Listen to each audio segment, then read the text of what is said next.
না আমি আজকে খুব ভালো আছি, মানে খুবই ভালো আছি। আমার মনটা আরো ভালো হয়ে গেছে আজ আমাদের বাড়িতে। আসসালামু আলাইকুম, হ্যালো এভরিওয়ান, কেমন আছো? আশা করি ভালো আছো। আলহামদুলিল্লাহ আমি আজকে খুব ভালো আছি, মানে খুবই ভালো আছি, দারুণ ভালো আছি। আমার মনটা আরো ভালো হয়ে গেছে আজ আমাদের বাড়িতে হচ্ছে বিরিয়ানি। বৃষ্টিও পড়ছে বাইরে, আর বৃষ্টির ওয়েদারে কার না বিরিয়ানি খেতে ভালো লাগে, আমার তো ভীষণ ভালো লাগে। তো যাই হোক, আর কয়েকদিন থেকে আমার বিরিয়ানি খেতে ইচ্ছা করছিল। তো আমার দিদি থাকে মামার বাড়িতে, আর আজ এসছে, তাই আমি ওকে বললাম যে দিদি একটু বিরিয়ানি কর। ও তাই বললো যে ঠিক আছে, সত্যি সত্যিই করবে, আমি সেটা কখনোই ভাবিনি। তো সত্যিই করছে, আর আমি তো ভীষণ খুশি। তো চলো বিরিয়ানিটা করা যাক। তো তারপর আমি চলে এসেছি রান্নাঘরে, আর দিদি বললো যে চালটা ধুয়ে দে, তাই আমি এখানে ধুয়ে দিলাম।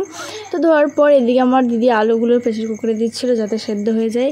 এভাবে কে করে বা কিভাবে করে আমি তাও জানি না, বাট দিদি করছে প্রথমবার, কেমন হবে তাও জানি না।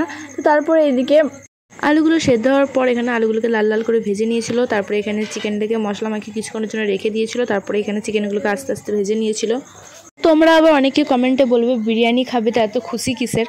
আমরা যেখানে থাকি বা আমাদের বাড়িটা যেখানে, মানে পুরোই গ্রাম, মানে কিছু চাইলে বা কিছু খেতে চাইলে মানে কোনো কিছুই পাওয়া যায় না। দোকানে কিনে বিরিয়ানি তো প্রায়ই খাওয়া হয়, বাট কোনো দিন বাড়িতে বানাইনি। তো ওর জন্য আজকে ফার্স্ট টাইম ট্রাই করছে আমার দিদি। আর তোমাদেরকে আমি আগেই বললাম আমার দিদি বাড়িতে থাকে না, আমার মামার বাড়িতে থাকে। তো আজকে বাড়ি এসেছে, তাই ওর কাছে একটু বিরিয়ানি খাবার জন্য আবদার করলাম। বোন আবদার করেছে দিদির কাছে বিরিয়ানি খাওয়ার জন্য, আর দিদি করবে না সেটা তো কখনো হতেই পারে না। আর তোমাদের সঙ্গে কথা বলতে বলতে এদিকে দেখো বিরিয়ানির লেয়ারটা পুরোই কমপ্লিট হয়ে গেছে।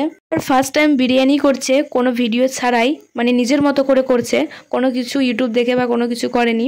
দেন সব কিছু কমপ্লিট হয়ে যাওয়ার পর বিরিয়ানিটা দমে রেখে দিয়েছিল।